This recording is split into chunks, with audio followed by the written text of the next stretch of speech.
So, yeah, I'd love to know from your background in architecture and planning, design, and urbanism in general, actually, what you believe the future of heritage preservation is in India, or in Hyderabad specifically, or Secunderabad. I think if I really have to talk about that, I think this is a very trending topic these days because there is this dichotomy between what the state wants in perspective of development for the state and what we as a populace are wanting our heritage to be preserved.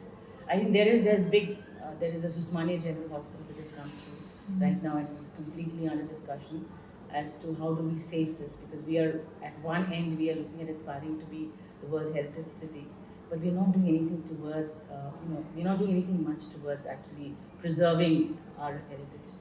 And whether they are there are these, so we have this problem. It is that we don't have a heritage conservation committee in place at all in Hyderabad.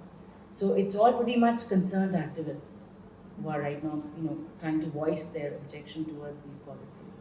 But every time it keeps cropping up, whether it is in terms of the policy of the government, they have scarce land, so whatever land they have, they want to construct new buildings rather than actually looking at preserving whatever is there right now. And this whole concept of this perspective about what exactly is important for our city. I think that is what we are always having this issue with. When we're looking at development like the metro, or we're looking at development or new buildings being built because they want to have a certain face of modern India, when it is being done at this cost of this, of conservation, at the cost of buildings being preserved or being destroyed. I think that is the basic issue. So I think we are every time fighting on a very one-to-one level. Issue comes up, then activists get together and then voice a protest. But there is no kind of a proper conservation committee. Though there are organizations like, okay, so you have NGOs which are concerned about Hyderabad and about, whether it's rocks, whether it's environmental conservation or whether it is old buildings, in terms of vintage old building conservation also. So it becomes pretty much a knee jerk. So we have nothing in terms of a long-term perspective, and that is the issue. Because it is fast disappearing. The more time we take to gather people together and voice a protest, government is in a hastier manner. They want to basically do off with all the buildings. I think the erosion started with removal of heritage status of the grades which are there for buildings. It started with that, and now it's a level where any building could be subject to demolition, and there's not enough discussion about it. So it's a matter of great concern. In India, it may not be so. In India overall, I think there are more better organizations, or their organizations are better organized at the state level, but not in Hyderabad particularly. It's pathetic. Thank you for sharing that. That's a theme actually I've heard of quite often, and it kind of it answers another question, which what are the challenges to conservation? So that's basically it. I'd love to also hear. So this is now going to my project of the British Nizam British Museum or Cultural Center, as we're trying to make it. What are your perspective on the significance of creating this center, or the importance of a center like this? I'd already just now discussed with you that it could be on a parallel. Like we can look at it. It has positives. It has challenges. I would call it. Okay, the positives are always there. I think museums are always showcases of culture, and I think more we have such kind of institutes, such kind of buildings. It makes the people more aware of our history, and we can never say that there's something where it's too much. The only thing is that for a person who is who wants to go to museums, the challenge is to create something new, or to be able to give a different perspective, and that's the challenge one has to face. Otherwise, museums are finding it difficult to get the footfall in. Wherever there is a USP, there's no problem about that. But the more the museums, you have to just understand that what is the USP of getting people in and being able to generate not just one-time footfall, it should be like constantly in it. So I think that's a challenge which is there. But I think in this particular context of your proposal, is a challenge, all right? Because British, as explained, the British layer was not very exposed, or it was not very well acknowledged. It's just part of our history. That's it. But nobody really wanted to showcase that part of our history in Hyderabad. And if you're doing that, then I think it's a different layer which you're adding. So that could be the novelty. about this museum. Thank you. And because this is an adaptive reuse design, I'd love to hear your perspective on that for future heritage projects, or what you've already seen in terms of adaptive reuse. Oh, yeah, I think that is the trending thing nowadays. People are looking, rather than looking at, actually, because you're talking about a museum, a lot of suggestions for what do we do with old buildings if they are crumbling down is always a question that's turned into a museum. But the problem is, how many such museums can you create? So when we talk about adaptive reuse, a more functional use, where it is more, it's more commercially viable in terms of, for a commercial use has more relevance, and I probably think a greater footfall coming in. Museums, too many museums are a problem. How much ever we do say that, increase of museums increases the cultural awareness of people in terms of their history and, in terms of history itself. But there is also, there's a saturation point which you reach. So when you look at adaptive reuse, rather than all, because the first thing which people think of is turn it into a museum. But again, people are not accepting that as a legitimate, reuse again, where it will be possible to conserve and spend money in preserving that building, and then making it, economically sustainable. Museums are not famous for great footfalls. Problem is that. So you have to look at an adaptive reuse which will have a footfall, which is sustainable over a long period and over seasons, and that should be the main solution. Very important. And then just generally my reflections, as I mentioned, about like the challenges of also displaying either objects or buildings or structures that kind of remind us of like a more difficult or challenging past. What are your thoughts on that in conservation studies? So I talk about my experience of like the Civil War and the tearing down of statues. This is a British residency, but is there more to that, than just sharing, the colonial history itself? That's a tough question, actually, because these are the normal ones, and I think when it comes to mind, first, which comes to the mind is all these traditional, methods, conventional methods, I would call it, where you talk about displays, or you talk about a reconstruction, or you look at a reenactment. So these are all different ways in which we recall our history, whether it is in terms, and whether we talk about using of technology to recreate or to reimagine or to recall those things. We could be having authentic, authentic images or authentic videos of those times, and that could be that recall value.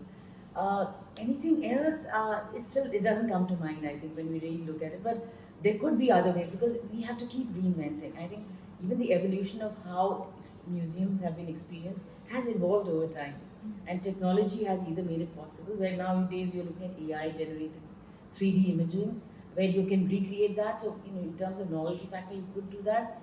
Relevance of this is important, because I think how does the next generation respond? If we look at the old school or the conventional methods, it may not be generating necessarily footfall.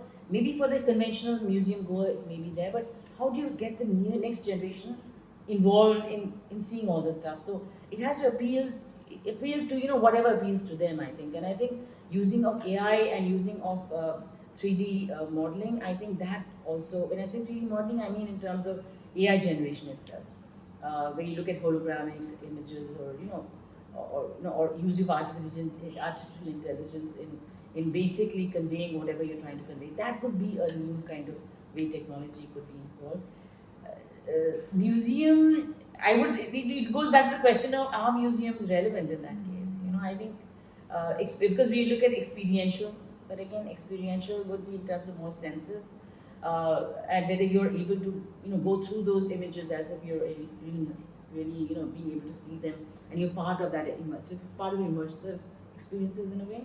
One would be reenactment. I've seen a lot of, not a lot, a couple of villages in even in US, the Williamsburg one, where they have reenacted their entire thing of when it was the first city of Williamsburg city. It was in US, and that they have preserved the entire, not preserved, they have probably made it as a part of their conservation of tourist area, where everything is basically preserved in the time when it was the 15th century.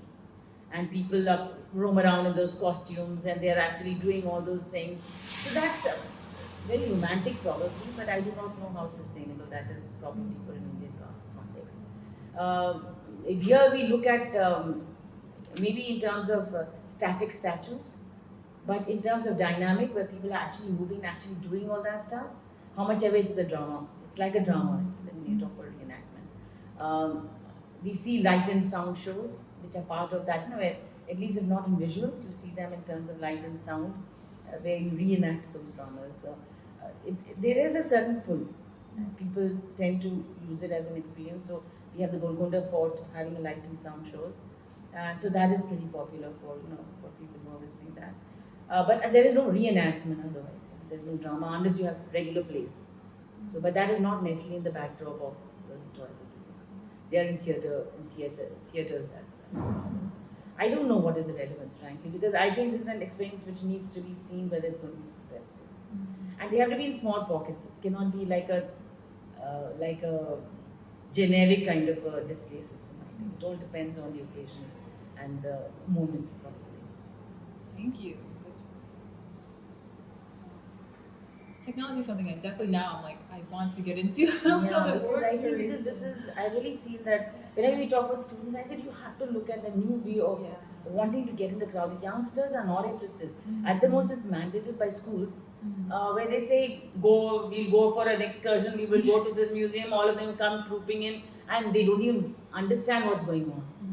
And except if it's an interactive one where they themselves generate the image. And then then they may be that way interested. Children are more into that hands-on kind of an experience. So I think that is where we need to engage, because the younger crowd is what we, not just younger, but you're also looking at adolescents, we're also looking at teenagers. They are the ones we need to get in and be made, they should be made more aware. The older people are into books and they read and they're able to understand, they connect with that audience. But the younger ones are the ones who don't like reading books. They don't like seeing those videos which have historical kind of a relevance.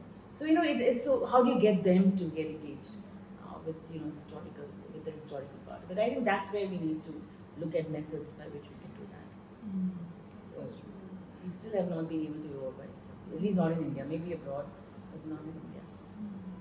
And what advice do you give students who are interested in creating those kind of spaces? So like me, studying architecture and design and wanting to do this historical project and really dive into history and heritage. What advice do you give us in continuing our careers to get to a place where you are also? Yeah, but are you talking about from the perspective of history, of historical conservation? I want to look at it through your lens actually. What advice would you give a student who wants to be where you are? And the work that you're doing that's both as a professor here and teaching in urbanism and design, but you still hold on to and of course contribute to the heritage of this place. So my advice to students? Yeah. I think it can't be specific to a subject. It's just an attitude. That's all I can say. Just need to have the attitude to want to learn. I think I'm still learning even at this stage. I think I'm learning from you how you have been able to look at that perspective of conservation from a different perspective. So that was a learning for me, because does it change my perspective, or is it different from the perspective which I have seen the city? So that is a learning. So I think my always advice to students is keep learning, and I think that will get you wherever you want to go, because you can look up new avenues can open up to you depending on your own interest. But that learning, that need to learn, should be your driving factor, and that's what I advise. So any subject is relevant. Any subject. Great, thank you so much. That was the perfect last question answer. That was awesome. Thank you. Thank you so much. That was easy. That was great.